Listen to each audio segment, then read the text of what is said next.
and I'm just moving it over there. They don't need you to say hello. Hey guys and gals, Effie here. Today we are going to do our April recap. I think it's April 30th. And then by the time this gets published, it'll probably be May 1st because I'm a little slow on the editing and sometimes it takes me a little while to get around to the things.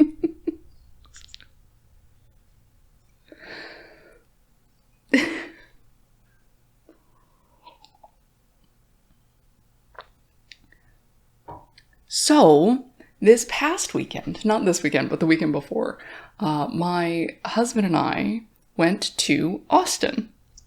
We went down for a family reunion, but while I was there, I got to do a bunch of stuff. So, one of the things is because we were down for a 4-day weekend and the reunion was only on one day, I wound up with some downtime because, my family's really big and it can be really intense. So we got a hotel room. We didn't stay out in the cabin with everybody else.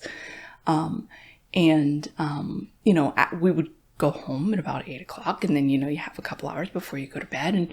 And so I was able to use that time and then the time in the morning before we went out to write. And that was really productive time for me. I got over 14,000 words written over the course of the weekend.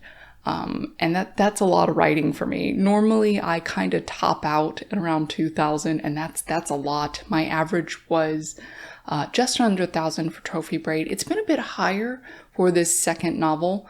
I don't know if it's because I'm more into it or because it is a more fantasy leaning novel and therefore lends itself better to more description than what was in Trophy Braid. Trophy Braid's a very simple story. It's set in the Stone Age, so you can only describe grass in so many different ways, So yeah, that was, it was really productive time for me. We got to go to the family reunion. My husband's British, so it was their first time meeting him. So all of my Texas family, which is my mom's family, got to meet my husband. And it was a cultural experience for both sides. Let's just leave it at that.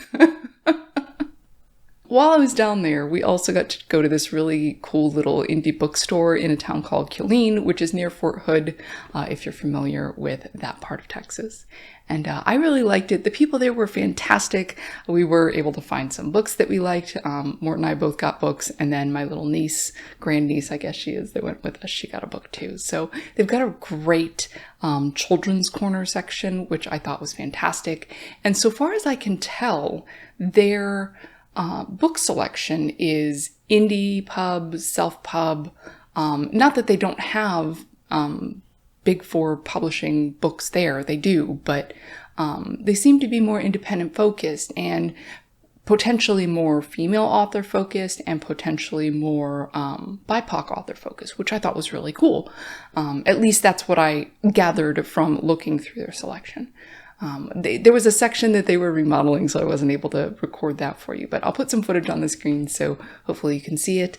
And thank you to the bookstore for letting me record inside. I really appreciate that.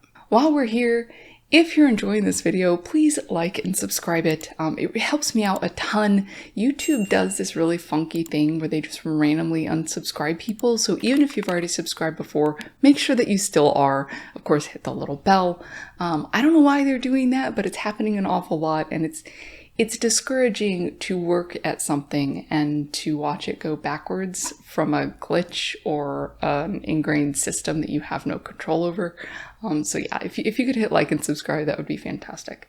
So we got back to Charlotte on Monday, and then Tuesday we went out and we got some baby chicks. They are absolutely adorable, and I have been posting videos of them on TikTok and on Instagram. So if you're interested in seeing the chicks or any of our other myriad of pets that we have roaming around here, we have kind of a little bit of a zoo going on. So if you're interested in seeing that, definitely follow me on Instagram and TikTok. And there's full links down to those below if you're looking for something to click on.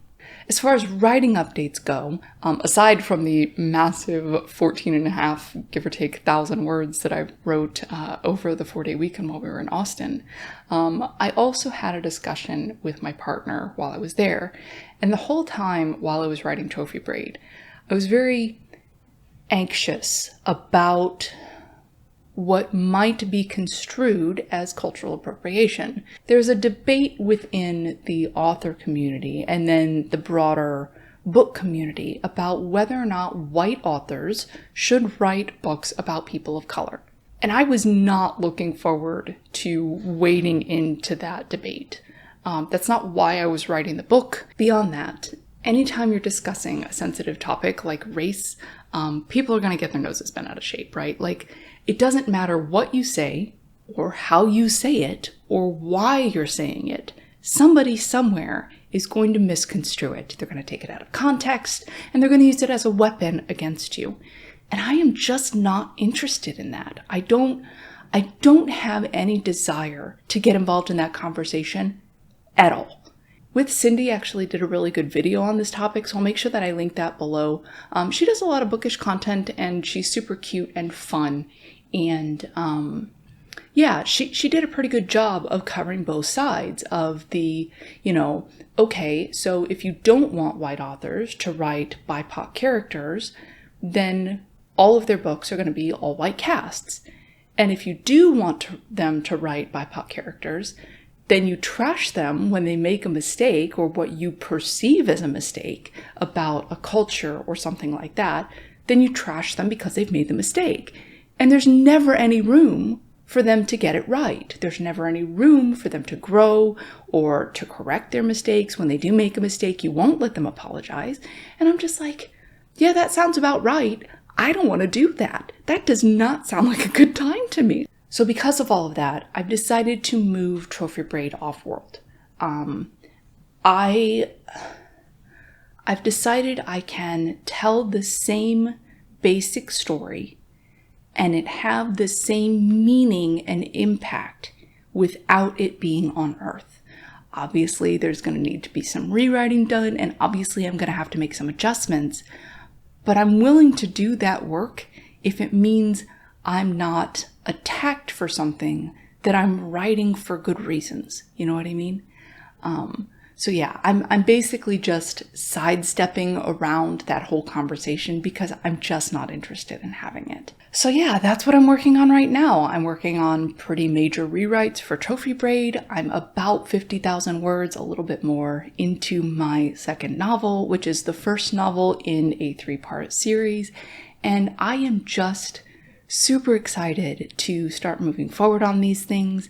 I expect Trophy Braid will come out towards the end of this year or the beginning of next year. And I'm really looking forward to seeing what you guys think about it. In the next few months, after I've gone through a few rounds of edits, I'm going to be looking for alpha readers and beta readers. So if that's something you're interested in, definitely be sure that you sign up on my mailing list because that's where I'm going to be pulling people from. You can do that at effywritesbooks.com. And of course, I'll put that down in the description for you so you can just click on it. And again, I'm not gonna take your email and sell it. I won't spam you, I promise. I don't use the email list for anything other than writing related content, and that is once a month or less. I'm leaning very heavily towards the or less side right now.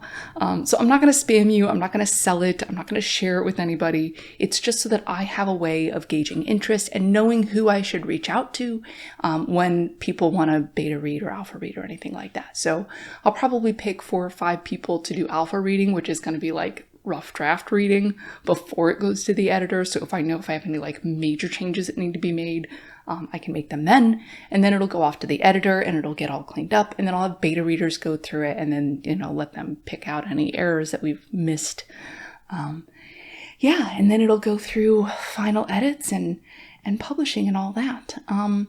I did commission a cover. It did not turn out the way I expected.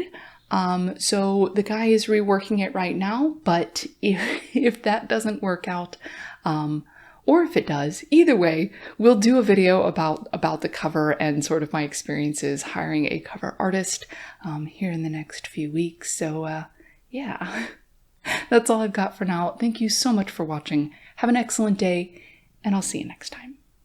If you enjoyed this video, please hit the like button, and of course if you like the way that I present information, hit the subscribe button and the notification bell down below. You can find all of my social media contacts in the description. And of course, if you want to keep up with me and the progress I'm making on my current novel, you can do that at effywritesbooks.com.